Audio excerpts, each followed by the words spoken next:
warahmatullahi wabarakatuh. Alhamdulillahirabbil alamin. Puji syukur senantiasa kita panjatkan kepada Allah Subhanahu wa taala yang selalu memberikan rahmat dan ridhonya sehingga kita dapat hadir dalam acara salah satu rekan kita sebagai calon guru penggerak di Kabupaten Musirawas Utara. Dalam acaranya yaitu diseminasi oleh Ibu Titin Sumarni. Untuk acara hari ini diseminasi yaitu tentang budaya positif di sekolah.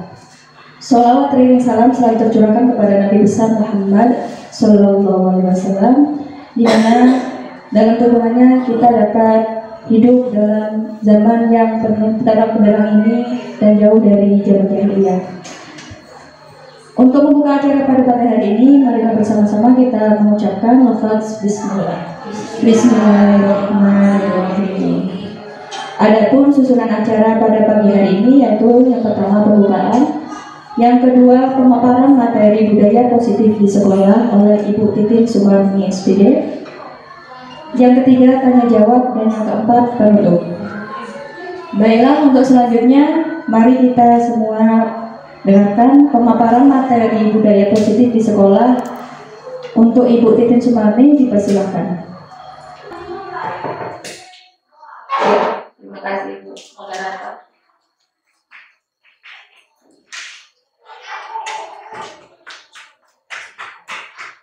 Assalamualaikum warahmatullahi wabarakatuh.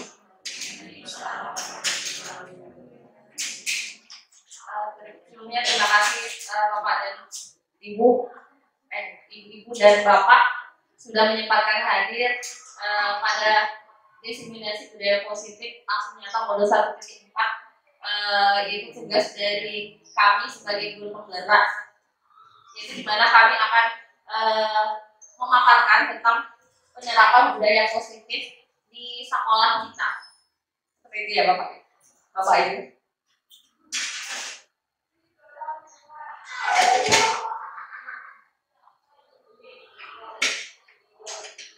Nah, budaya positif ini sebenarnya sudah ada ya, sudah kita terapkan di lingkungan kita SMP Negeri Karangjaya. Di mana budaya positif yang paling mudah sekali yang kita lakukan, yang bisa kita lakukan yaitu tersenyum. Itu yang paling mudah sekali. Walaupun kadang-kadang ada masa keluarga gitu ya, tetap aja tersenyum bisa kita lakukan ya.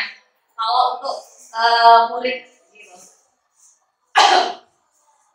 Nah, di mana di sini budaya positif ini kita terapkan di SMP Negeri Karangjaya ini, yaitu salah satunya yaitu untuk mewujudkan visi dari sekolah kita itu sendiri, yaitu SMP Negeri Karangjaya. Adapun visi sekolah kita yaitu mewujudkan siswa SMP Negeri Karangjaya yang beriman dan bertakwa, berprestasi, berkarakter, berwawasan global dengan berlandaskan Pancasila.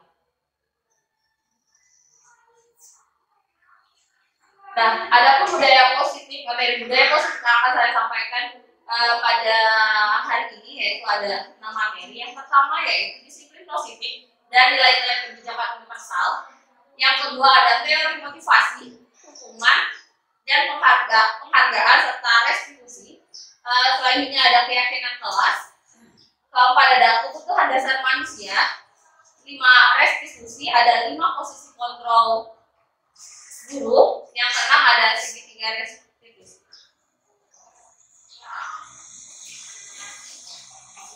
Yang pertama itu disiplin positif dan nilai kebajikan universal.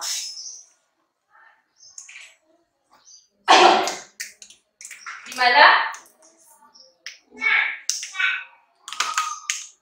ada 4 teori kontrol menurut Dr. William Glasser yang menyatakan bahwa ilusi itu ada 4. Yang pertama, guru mengontrol murid.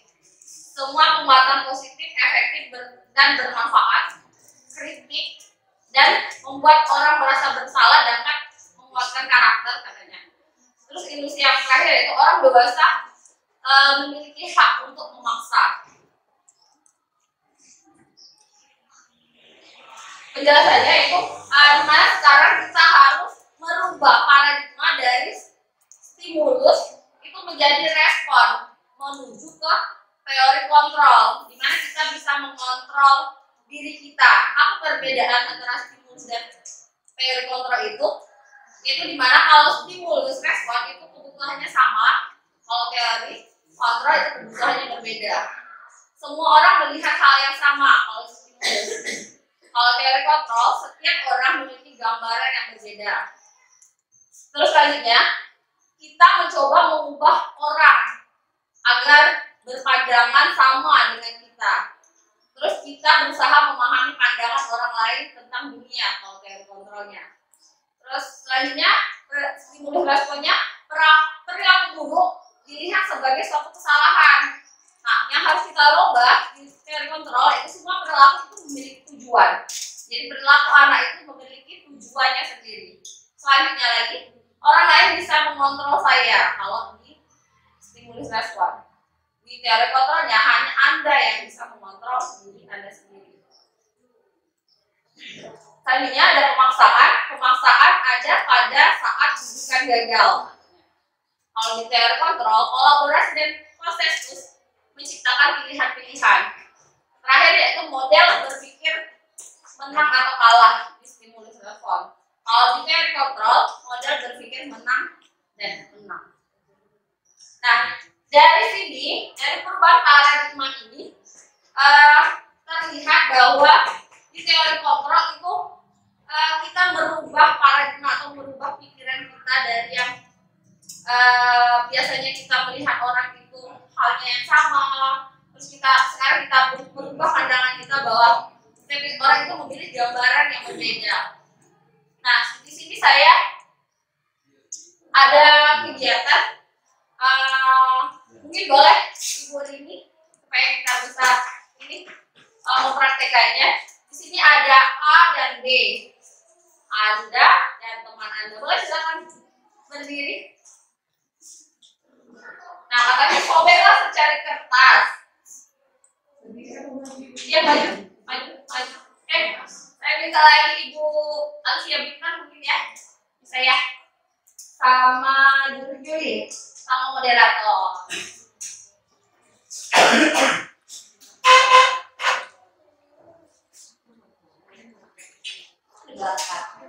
Nah, ada yang memegang secari kertasnya, sobekan kertasnya. Tuliskan benda atau sesuatu yang sangat berharga untuk Anda letakkan di salah satu tangan Anda dan genggam benda atau sesuatu tersebut dengan segala daya. Buatlah sebuah kempalan, satu orang aja. Ini berdua. Ini sama Bu Yuli, moderator sama Bu Bintan. Yang mengepalkan hanya satu orang. Jadi yang satu orang laginya membujuk dengan segala cara, bisa menggelitik, bisa menghati, bisa ya rayuan gitu. Untuk si yang memegang kepalan tadi itu membuka kepalan tangannya. Ya, kira-kira apa isinya? Tuliskan.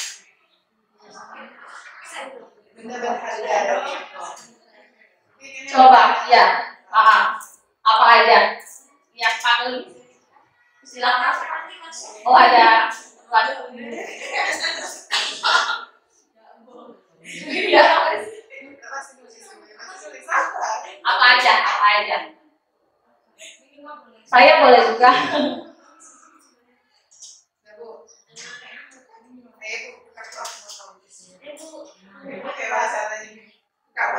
Ya, kita mulai ya. Ya, kita mulai. Kepala dulu. Ya, caranya gimana biar Bu Yuli melepaskan, membuka genggamannya? Lah. Apa bolehnya?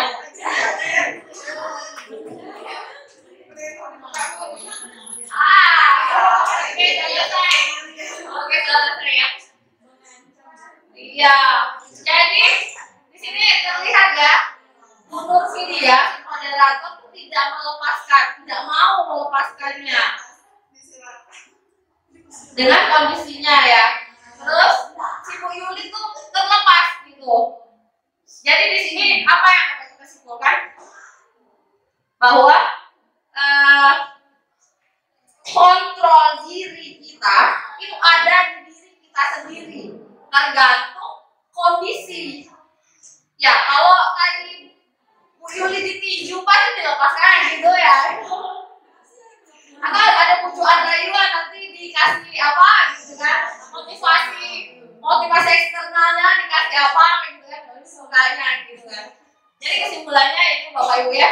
Jadi kontrol diri kita itu ada di diri kita sendiri, tergantung kondisi kita pada saat itu.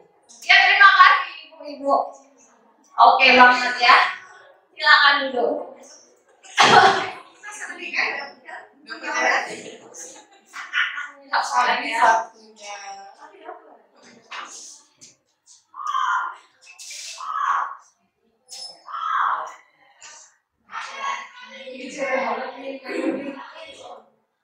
kita lanjutkan lagi. Materi yang selanjutnya yaitu disiplin. Disiplin ini alhamdulillah anak kita seperti diberikan dia disiplinnya udah lumayan bagus ya. Disiplin ini berasal dari kata disiplina yang artinya belajar. Berasal dari kata yang sama, disiplin yang artinya murid atau pengikut. Disiplin ini mempelajari bagaimana cara kita mengontrol diri dan bagaimana menguasai diri untuk memilih tindakan yang mengacu pada nilai-nilai yang kita hargai menurut DNA. Nah, di mana di sini kita guru memiliki tujuan untuk menciptakan murid yang memiliki disiplin sehingga mereka bisa berperilaku dengan mengacu pada nilai-nilai kebajikan universal dan memiliki motivasi intrinsik. Motivasi intrinsik adalah motivasi yang berasal dari dirinya sendiri, bukan dari orang lain atau eksternalnya ya.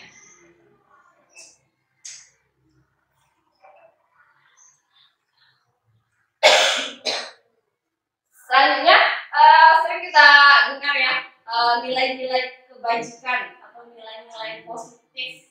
Ya.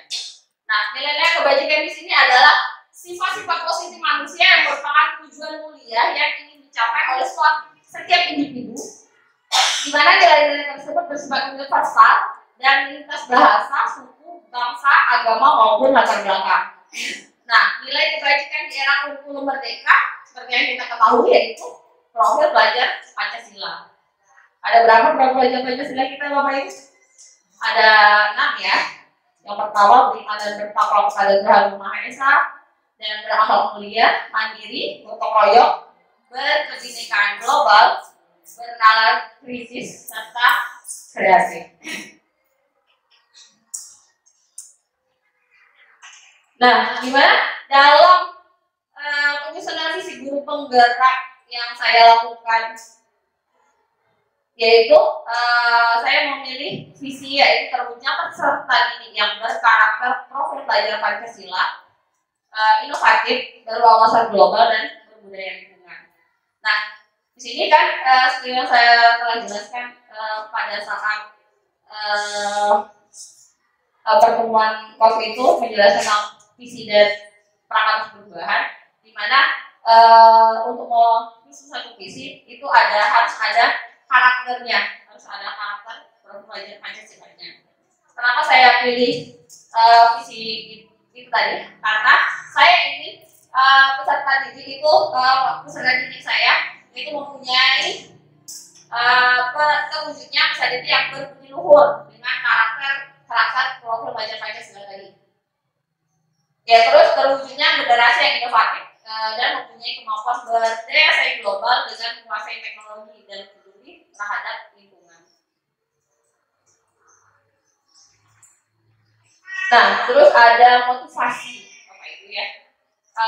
Motivasi di sini ada 3 pembahasan. Yang pertama teori motivasi, yang kedua ada hukuman dan penghargaan, selanjutnya ada restitusi.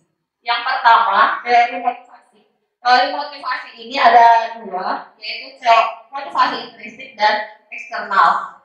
Motivasi intrinsiknya seperti apa? Motivasi intrinsiknya motivasi yang berasal dari dirinya sendiri gitu, bukan dari paksaan orang lain, bukan dari adanya ingin penghargaan atau ingin mendapatkan suatu hadiah gitu.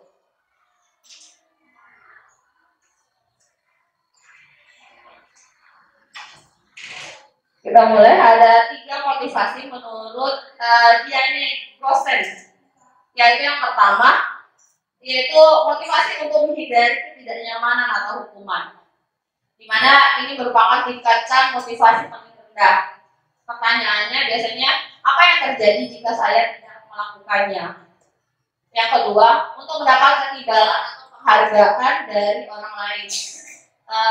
Di sini yaitu motivasinya 1 tingkat di atas motivasi paling rendah tadi. Pertanyaannya, apa yang akan saya dapatkan jika saya melakukannya? Yang ketiga, yaitu untuk menjadi orang yang mereka inginkan dan menghargai diri sendiri dengan nilai-nilai yang mereka percaya. Tingkatkan motivasi yang paling tinggi ya. Pertanyaannya, jika saya melakukannya, saya akan menjadi orang yang seperti apa?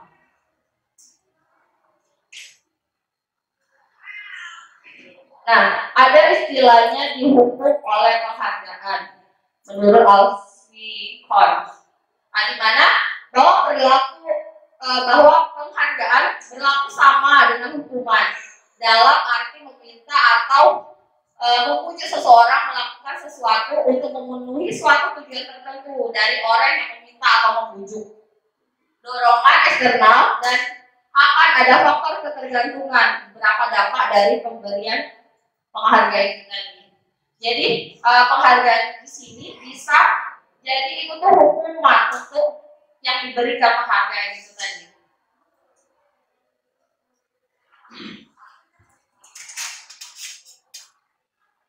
Kenapa dibilang dihukum oleh penghargaan dan itu tidak baik menurut Alfie Kohn?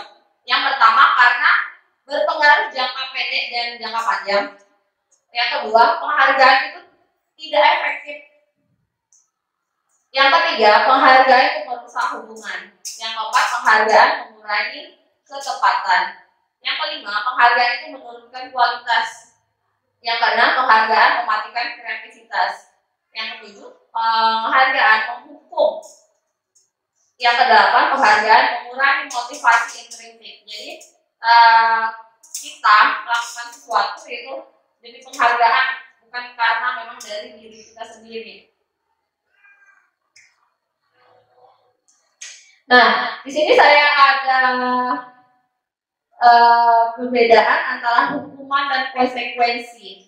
Jadi sebenarnya kita ketahui kita sering memberikan hukuman gitu ya.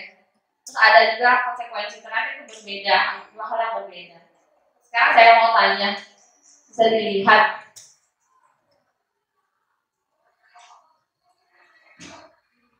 Yang pertama, mencatat 100 kali di dalam buku kalimat, saya tidak akan terlambat lagi karena terlambat ke sekolah. Itu merupakan hukuman atau konsekuensi itu, Pak? Hukuman ya? Hukuman. Itu hukuman. Terus yang kedua, lari mengelilingi lapangan basket 2 kali karena terlambat hadir di sekolah. Hukuman apa sih? Hukuman. Hukuman lagi ya. Yang ketiga, murid diminta untuk push up 15 kali karena tidak menggunakan masker di sekolah. Hukuman apa konsekuensi Bapak Ibu? Hukuman ya? Hukuman katanya Ibu Bintan. Terus selanjutnya, membersihkan tumpahan air di meja tulis karena tersenggol pada saat belajar. Itu konsekuensi apa? Konsekuensi. Oh ya, itu terlewat ya. Menggantikan kertas tugas teman yang telah dicoret-coret. Konsekuensi. Murid disuruh untuk tidak menggunakan sepatu seharian di sekolah karena tidak menggunakan sepatu hitam. Hukuman. Terus lari mengelilingi lapangan basket 2 kali karena terlambat 10 menit untuk pelajaran besok. Hukuman. Gitu ya. Jadi ada beda antara konsekuensi sama hukuman.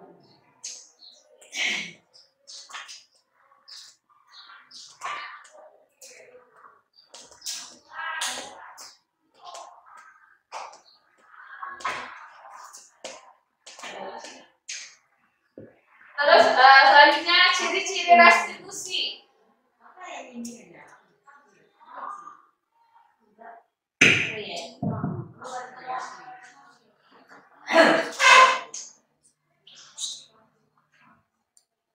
Selanjutnya yaitu ciri-ciri restitusi. Yang pertama, bukan untuk menebus kesalahan, namun untuk belajar dari kesalahan. Yang kedua, yaitu memperbaiki hubungan. Yang ketiga, tawaran bukan paksaan. Yang keempat, menuntut untuk melihat ke dalam diri. Yang keempat, mencari kebutuhan dasar yang mendasari tindakan. Selanjutnya itu cara yang paling baik. Yang selanjutnya itu fokus pada karakter bukan tindakan. Selanjutnya itu fokus pada solusi dan mengembalikan murid yang berbuat salah pada kelompoknya.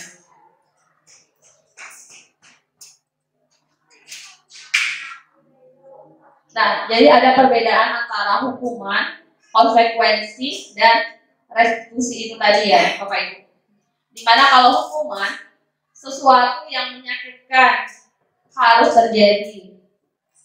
Kalau konsekuensi, sesuatu harus terjadi. Sesuatu harus terjadi karena tadi kesalahan sendiri, misalnya tadi kan kita mengganti kertas nomor karena kita coret tadi. Kalau restitusi itu merupakan pilihan. Yang kedua, hukuman ketidaknyamanan didasarkan dalam jangka waktu yang lama. Kalau konsekuensi di ketidaknyamanan dirasakan dalam jangka waktu yang pendek. Kalau restitusi menguatkan dalam jangka waktu panjang. Yang ketiga, kalau hukuman murid akan tersakiti.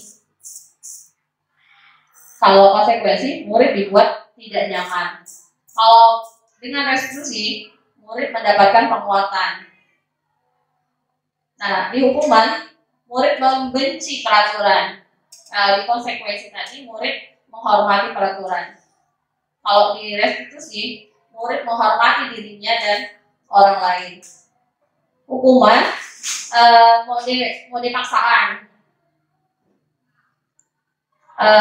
Kalau konsekuensi stimulus respon, di mana kita menstimulus diri kita untuk adanya respon. Terus teori kontrol, kalau restitusi itu teori kontrol tadi. Selanjutnya itu mendorong menyalahkan diri. Kalau konsekuensi mendorong kepatuhan. Kalau restitusi mendorong disiplin positif.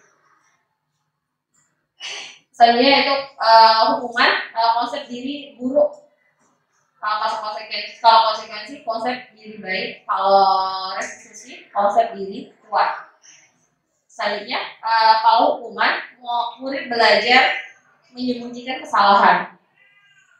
Nah, kalau di konsekuensi murid taat peraturan.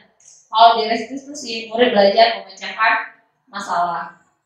Nah, di hukuman biasanya dibuat oleh guru. Kalau konsekuensi dibuat oleh guru dan murid itu sendiri. Kalau restitusi dibuat oleh murid.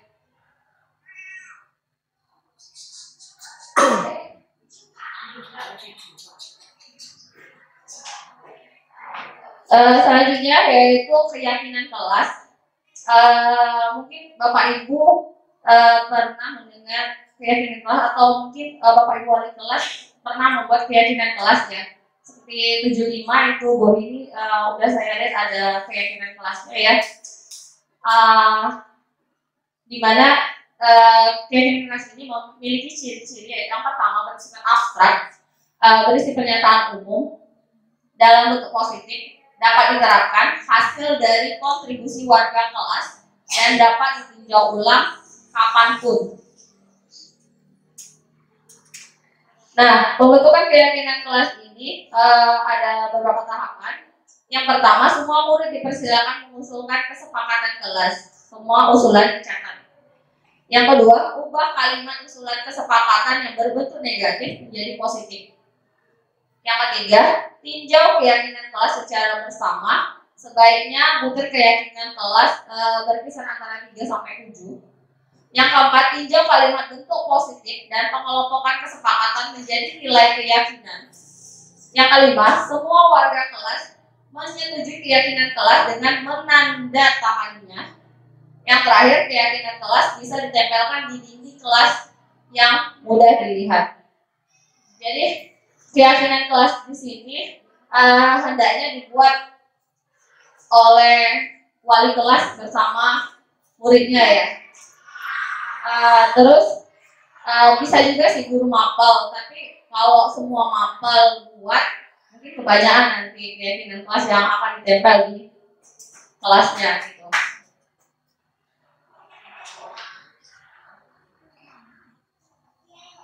Nah, ini saya ada 2. Yang mana yang merupakan keyakinan kelas, Bapak Ibu? Ini judulnya sama-sama kesepakatan kelas. Tapi itu sebenarnya ada 1 yang keyakinan kelas. Seperti yang saya jelaskan tadi, kalau keyakinan, dulu pernah saya bertanya sama teman ya, kok keyakinan bukan kesepakatan? Kenapa keyakinan? Kenapa tidak kesepakatan aja? Karena itu kan kita sepakat. Terus dia bilang gini, benar juga sih. Kita kan sepakat dulu, terus kita yakin. Jadi kita buat keyakinan kelas. Gitu. Nah, di mana keyakinan kelas di sini, seperti yang saya jelaskan tadi, keyakinan kelas ini berisi suatu yang abstrak, di mana ada nilai-nilai keyakinan yang kita yakini gitu. Kalau di sini terlihat yang mana Bapak Ibu? Yang putih apa yang hijau? Yang putih ya Pak, namun ya, iya benar sekali. Di situ karena kenapa? Di situ ada nilai-nilai langsung gitu. Nah, nilai-nilai di sini seperti saling menyayangi, semangat. Nah, nilai-nilai positif yang seperti itu diharapkan dapat menimbulkan motivasi intrinsik langsung kepada siswa ketimbang kita buat peraturan kelas seperti dilarang membuang sampah gitu, datang tepat waktu dengan mengucapkan salam. Kami guru dan murid saling menyayangi gitu. Jadi ada nilai-nilai positifnya langsung mengena ke murid, itu tujuannya ya. Ini ada dulu kesepakatan kelas, entah ini mungkin zaman Kelanu kalau bahasanya Serzubani itu Kelanu. Kesepakatan kelasnya yang wow, jelek sekali. Ini entah siapa wali kelasnya, ini ya 95. Ini kalau kita membuat keyakinan kelas, itu tidak boleh ada kata tidak. Jangan. Itu tidak boleh dihindari untuk menggunakan kata-kata yang itu. Ini dulu saya belum belajar tentang keyakinan kelas, jadi pas membuatnya ini barengan anak, ya udah apa yang disampaikan itu jadi kesepakatan gitu. Nah, harusnya itu yang pertama harusnya berpakaian rapi, baju dimasukkan dan memakai atribut lengkap saat upacara Senin. Harusnya nggak boleh sepanjang itu.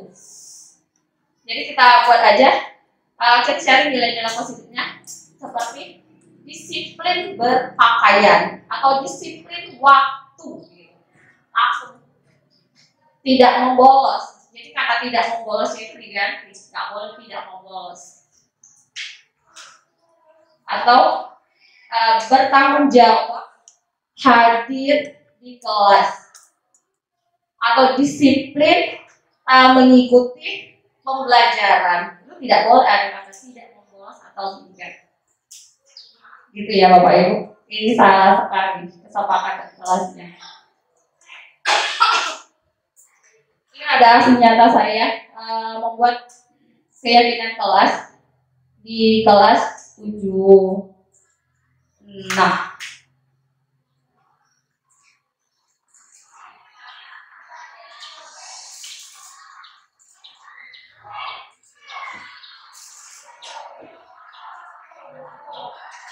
itu terlihat anak-anaknya disuruh membuat apa yang mereka yakini berdasarkan nilai-nilai keyakinan yang sudah ditentukan bersama gurunya. Itu ada nilai kedisiplinan, kerapian, kebersihan, kebersamaan, dan bertanggung jawab. Setelah selesai ditentukan apa keyakinannya, baru dibuat keyakinan kelasnya dan ditempel di kelas 76.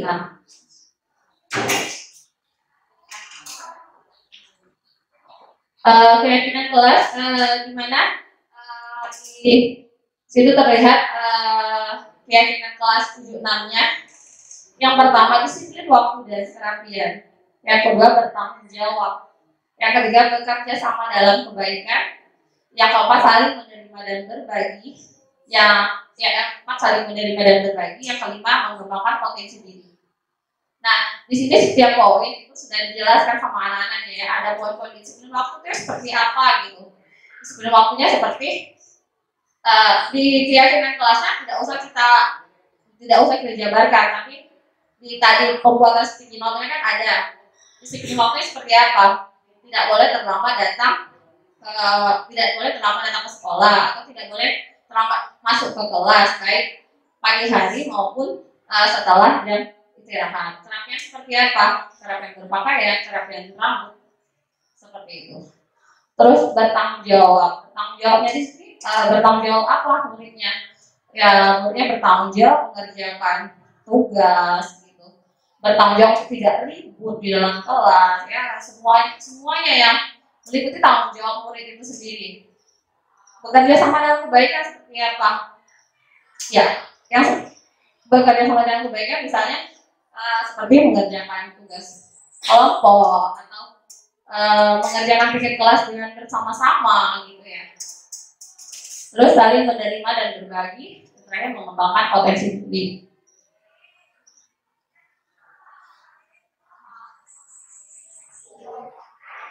Nah, keyakinan kelas tadi ada baiknya itu dibuat itu di awal semester gitu ya. Ini saya buat karena untuk memperbaharui, seharusnya tadi untuk memperbaharui kesepakatan kelas 95 saya, tapi ternyata 95 saya sudah setengah tamat, jadi tidak bisa, makanya saya buat di 76. Ini lanjut lagi, ada kebutuhan dasar manusia. Nah, jadi kebutuhan dasar kita, guru, murid, semuanya, itu yang pertama itu bertahan hidup. Yang kedua kasih sayang dan rasa diterima, penguasaan, power, kebebasan, serta kesenangan. Nah, contoh kebutuhan dasar murid itu ada bertahan hidup, meliputi seragam sekolah, bekal sekolah, jajan di kantin, kelas, tempat belajar, kamar mandi atau WC, serta peralatan sekolah. Terus ada kasih sayang dan rasa diterima, yaitu berupa motivasi dan bimbingan dari guru, anti perundungan, dihargai di kelas, berpartisipasi di kegiatan sekolah. Terus ada penguasaan, itu seperti menjadi pemimpin upacara gitu ya, menjadi tutor sebaya, menjadi peserta lomba, menjadi admin grup kelas itu suatu bentuk penguasaan. Terus adanya kebebasan. Kebebasan di sini kebebasan yang diinginkan murid yaitu mengungkapkan ide, pendapat, dan ekspresi, menentukan sumber belajar, menentukan pilihan ekstrakurikuler, merancang dan mengumpulkan tugas. Merancang pengumpulan tugas. Selanjutnya ada kesenangan, menyalurkan bakatnya menghias kelas, menyalurkan bakat yang ada di dirinya seperti bakat tari gitu ya. Terus terlibat dalam kegiatan ekstrakurikuler. Nah, seperti yang kita ketahui kemarin di Kabupaten kita ada kasus Pak Alfian ya, yang memukul murid itu. Alfian Sah gitu ya. Nah, kenapa dia memukul murid? Nah, mungkin salah satunya dia tidak tahu bahwa si murid itu ada kebutuhan dasarnya. Kebutuhan dasar murid, kan katanya dia memukul murid itu ribut di dalam kelas gitu ya. Ribut di dalam kelas. Kenapa? Karena dia langsung memukul. Dia tidak tahu bahwa si murid itu sebenarnya mempunyai kebutuhan dasar. Kebutuhan dasar murid apa? Kesenangan, kebebasan. Kenapa dia bebas untuk ribut? Kenapa dia senang-senang? Ya karena gurunya tidak ada. Ya wajar nggak? Harusnya dia paham posisi pada saat itu bahwa si murid itu mempunyai kebutuhan dasar. Nah, jadi makanya tadi tidak boleh kita adanya hukuman tadi ya Bapak Ibu. Kalau bisa bukan tidak boleh, kalau bisa itu dihindari gitu. Hukuman dari itu dihindari karena kita harus memahami dulu bahwa setiap murid itu mempunyai kebutuhan dasarnya. Kita lihat dulu, enggak semata-mata langsung kita hati, kita pukul gitu ya. Untuk zaman sekarang, kalau zaman dulu, zaman saya mungkin bisa aja. Termasuk saya pernah kena pukul juga, tapi zaman dulu. Tapi sekarang kan udah zaman beda. Itu zamannya modern gitu ya. Dan merdeka. Nah, di sini kita juga sebagai guru harus memahami posisi kontrol kita. Itu ada 5 posisi kontrol. Ada penghukum, pembuat orang merasa bersalah, teman, pemantau, dan manajer. Yang mana posisi kontrol guru paling baik? Yaitu kalau kata guru agama itu ya, Bu Elia ya, sebelah kanan. Kenapa sebelah kanan? Makanannya tangan kanan gitu.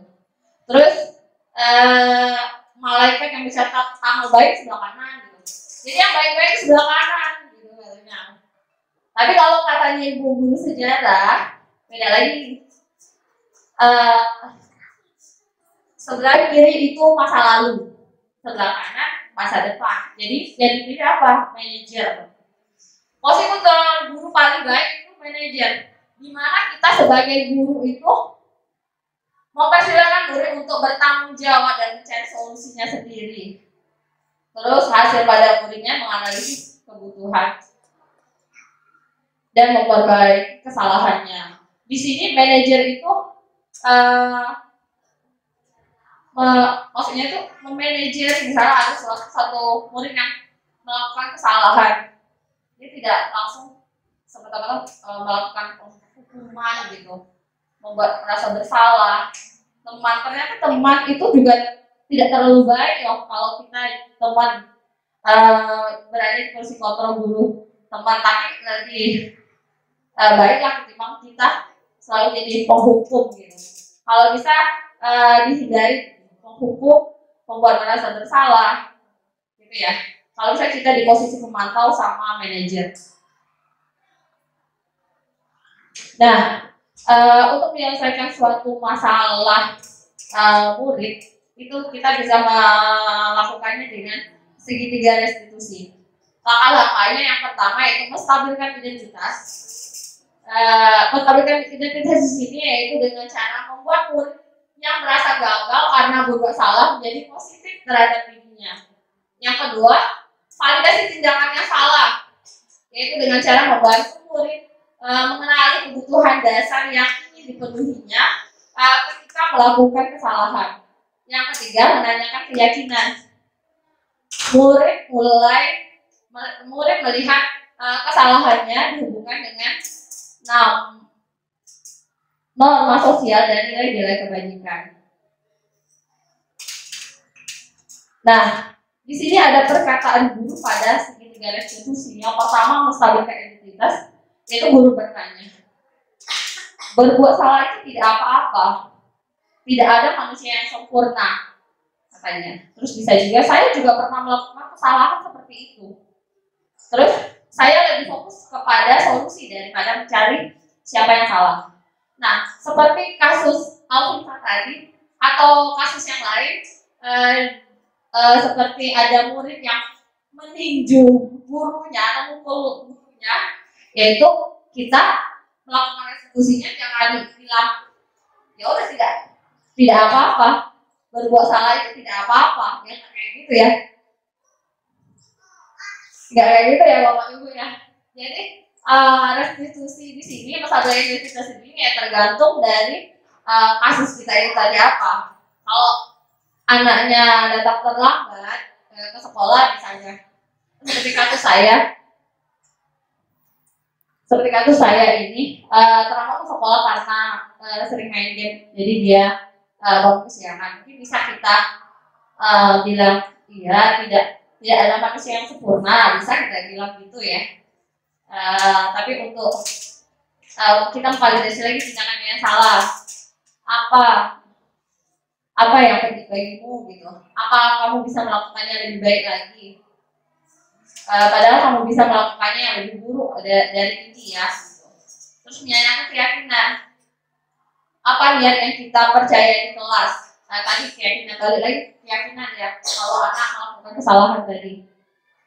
Nah, di sini segitiga restitusi itu sebenarnya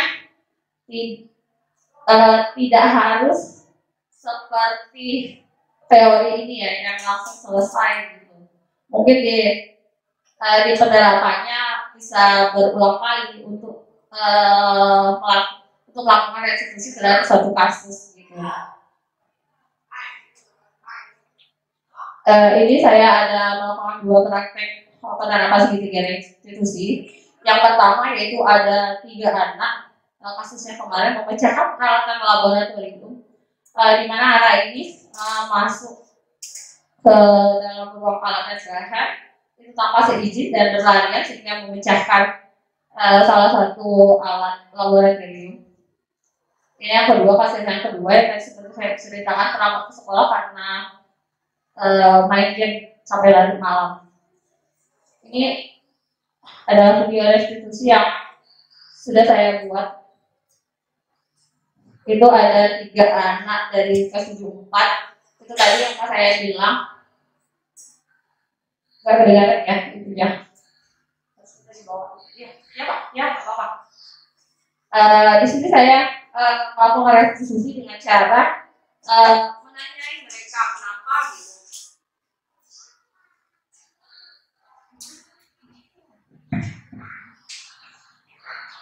Misalnya identitas tadi menggunakan langkah-langkah dari segitiga restitusinya tadi, sampai akhirnya menanyai keyakinan kelas apa yang telah mereka langgar gitu, dan apa solusi dari mereka atau apa motivasi dari mereka untuk selanjutnya tidak mengulangi lagi kesalahan yang sama atau yang telah mereka lakukan ini.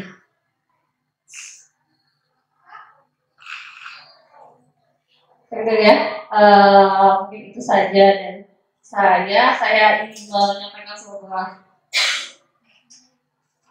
pantun. Guru kreatif berkreasi, guru pintar berinovasi, berusaha aktif memotivasi agar menjadi guru yang menginspirasi. Kedua, setelah kalian muridnya aktif karena guru bijak lestari. Ayo tumbuhkan budaya positif mulai dari disiplin diri. Mungkin itu saja penyampaian dari saya. Mohon maaf jika ada salah kata. Kepada Allah saya mohon ampun. Terima kasih. Wabillahi taufiq wal hidayah. Wassalamualaikum warahmatullahi wabarakatuh. Saya kembali kepada moderator. Untuk pemaparan materi dari Ibu Titin Sumarni tentang budaya positif di sekolah ya. Ada beberapa mungkin yang kita dapatkan sebagai bahwa yang pertama itu adalah tersenyum di sekolah kita mungkin yang tiap hari kita sudah lakukan ya dulu ya. Itu kita lakukan itu ternyata sudah termasuk budaya positif loh.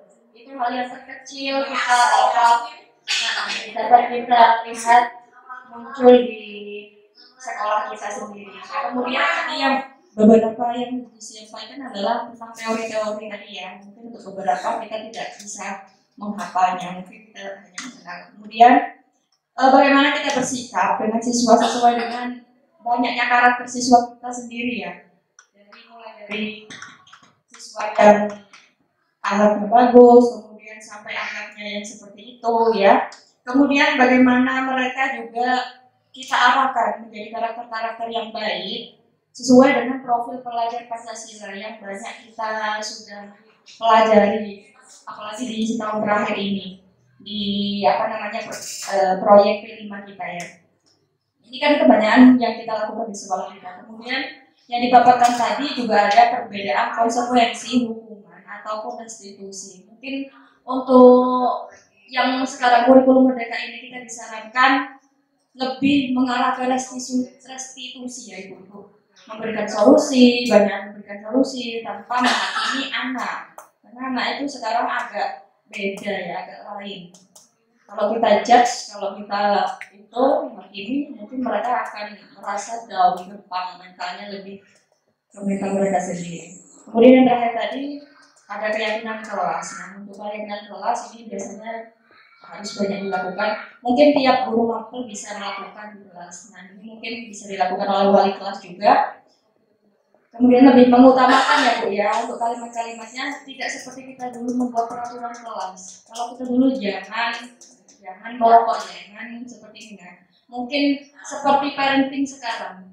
Jangan lari. Nah, harus diganti sebagai pelan-pelan. Nah, mungkin seperti itu. Kalimatnya lebih ke arah yang lebih positif, kalimat positif. Nah, demikian itu yang sudah disampaikan yang bisa kita garis bawahi ya Ibu, Bapak-bapak. Bapaknya tidak ada. Baiklah, kita kemudian menginjak acara selanjutnya yaitu tanya jawab untuk audiens, untuk ibu-ibu yang hadir hari ini. Dipersilahkan, siapa dulu? Dimohon untuk angkat tangan.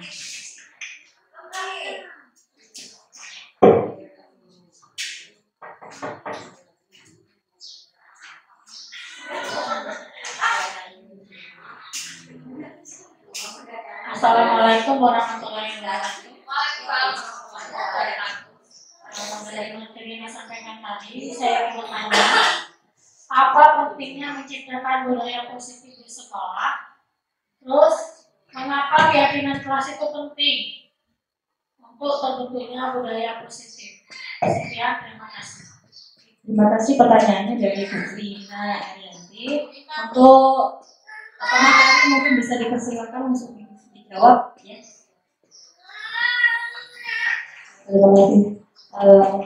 Terima kasih dulu pertanyaannya. Di sini dikatakan tadi ya, apa tujuan membangun budaya positif tadi ya? Seperti yang kita ketahui bahwa tujuan dari membangun budaya positif di sekolah yaitu untuk menentukan karakter anak. Seperti kita ketahui tadi, seperti yang dijelaskan tadi, karakter anak itu sangat penting sekali. Kalau sekarang di kurikulum merdeka itu menggambarkan karakter program belajar Pancasila. Nah, di mana di sini kita juga percaya bahwa tujuan penting dari suatu sekolah yaitu untuk pembentukan karakter murid. Nah, kenapa keyakinan kelas itu penting tadi? Karena keyakinan kelas itu di sana terdapat nilai-nilai kebajikan atau prinsip-prinsip yang universal yang diharapkan dapat memberikan motivasi intrinsik bagi murid kita, di mana dalam kesepakatan keyakinan kelas yang telah dibuat itu di dimana disepakati bersama antara guru dan murid-muridnya, dimana terlepas dari latar belakang suku, budaya, agama, dimana keyakinan akan lebih memotivasi seseorang dari dalam. Diharapkan keyakinan yang dibuat tadi itu memotivasi murid dari dalam dirinya itu, atau motivasi secara intrinsik. Seperti itu, Ibu Lini Aryan. Sudah bisa diterima Bu ya? Ya demikian. Kemudian selanjutnya untuk audiens dipersilahkan untuk pertanyaan kedua. Mungkin ada yang masih mau bertanya? Oke, dipersilakan. Sebutkan namanya ya.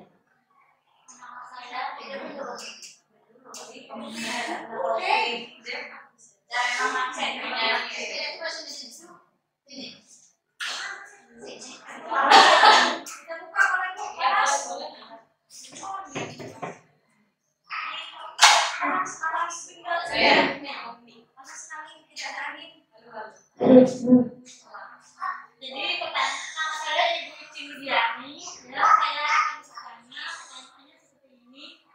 Jika pertengkaran terjadi di ruangan kelas dan kondisinya ketika guru datang ke sana, sudah terjadi bahas omongan antara kelas tadi. Sedangkan kedua murid yang bertengkar tidak mau diajak ke ruangan tersebut untuk proses restitusinya, ya. Pertanyaannya begini, bolehkah secara terbuka melakukan restitusi di hadapan teman-teman lainnya? Ya? Bagaimana kadar keefektifitasan ketika dibandingkan dengan situasi murid mau diajak menyelesaikan masalah di ruangan tersebut? Terima kasih pertanyaannya dari Ibu Ipsi Mulyani.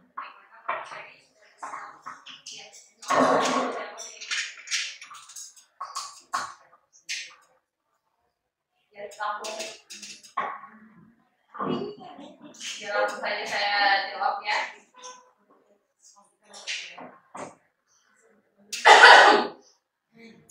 Langsung saja jawab. Tadi kasusnya ada anak yang bertengkar tapi di luar ruangan gitu ya. Nah, si guru datang pas setelah terjadi pertengkaran itu tadi. Nah, bisa restitusinya dilakukan pada saat itu, bukan di dalam ruangan. Menurut saya bisa saja, tapi di sini kita lihat dulu apa anaknya berkelahi itu. Terus cara restitusinya juga tidak dengan menghardik tadi ya, tetap dengan musyawarah. Tetap tidak terlalu menyalahkan si anak yang mungkin memang salah di situ gitu, sehingga karakternya atau tidak down pada saat itu. Terus seperti yang saya bilang di materi tadi, mungkin diskusi itu tidak harus selesai pada saat itu saja. Bisa kita, kalau berkelahi kan bisa kita diskusi lagi gitu untuk anaknya. Biasanya kalau kasusnya itu berkelahi, anak itu seringnya ada dendam gitu kan ya. Jadi yang perlu kita tanyain terus gitu, perlu kita restitusi terus sampai benar-benar mereka tidak lagi ada dendam gitu. Takutnya kan setelah dia berkelahi di sekolah, di luar sekolah itu kan banyak kejadiannya seperti itu. Nah, mungkin kita pastikan dulu dalam jangka pendeknya mereka tidak akan mengulanginya atau berkelahi lagi di luar sekolah, apalagi berkelahinya sampai ke posisi yang lebih parah dari sekolah gitu ya. Terus gimana keefektifan restitusi itu, langsung atau dengan dibawa ke ruangan? Nah, menurut saya itu lebih efektif dibawa ke ruangan karena biasanya kita langsung bersama guru BK yang sangat mengerti akan pemahaman menyelesaikan masalah murid gitu ya. Terus kalau dalam ruangan kan mungkin mereka atau kita sama-sama bisa terbuka mengenai apa sih kenapa sih mereka sampai berkelahi gitu. Kita bisa tanyai benar-benar ke dalamnya. Mungkin ada anak tadi yang ada masalah keluarga, jadi emosinya itu tidak stabil gitu. Temannya bilang apa, dikit langsung liju gitu, langsung mukul gitu kan ya. Menurut saya efektifnya lebih ke di dalam ruangan sebenarnya ya. Tapi kalau di luar ruangan, kalau kondisinya tidak mungkin untuk masuk dulu ke dalam ruangan, mungkin bisa dilakukan di situ. Tapi sampai kita pastikan kalau berkelahi itu kita pastikan benar-benar anaknya itu tidak dendam gitu, tidak di luar sekolah tuh mengulangi perkelahian lagi. Seperti itu ya Ibu Rizky. Terima kasih. Seperti itu ya Ibu Ipsin ya, penjelasan dari pemateri kita tentang tadi anaknya berkelahi, bagaimana kelanjutannya. Nah mungkin masih ada lagi, cukup, baik. Kalau cukup sudah jelas, alhamdulillah. Berarti kita bisa acara hari ini ya Ibu. Saya mengucapkan terima kasih sekali untuk hari dan hari ini. Nah di penghujung acara, sebelum saya tutup, saya selaku pembawa acara mengucapkan mohon maaf sebesar-besarnya apabila ada kesalahan atau kekurangan dalam penyampaian. Semoga apa yang kita laksanakan pada pagi hari ini dapat memberikan manfaat bagi kita semua, terutama kita sebagai guru ya, sebagai tupoksi kita sebagai guru. Kemudian juga mempengaruhi kemajuan sekolah kita sendiri di SMP Negeri Karangjaya. Nah, marilah kita tutup acara pada kali ini dengan membaca hamdalah. Alhamdulillahirabbil alamin. Saya undur diri. Wassalamualaikum warahmatullahi wabarakatuh.